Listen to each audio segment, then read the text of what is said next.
आमर गैरेज रो 12 चका गाड़ी रो एटा फरस चेंज होचे। फरसटा कां हला ना सड़ी जाइथिला आउ पूरा खाली पी करी तार पूरा फाटी फाटी जेते फरस इस लगी चेंज करलु।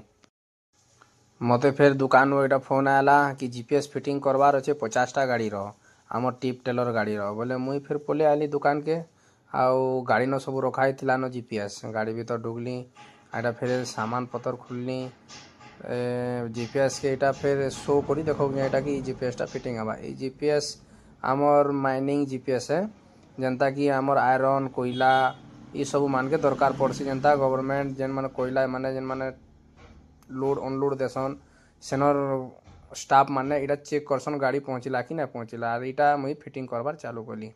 इनो नेगेटिव पॉजिटिव और तमर इग्निशन स्विच रो कनेक्शन दबार पड़सी सेटा देले जी करी तमर काम करबा जनता कि चाबी ऑन करबो बोले भी साडे कंपनी आड़े पता चलबा।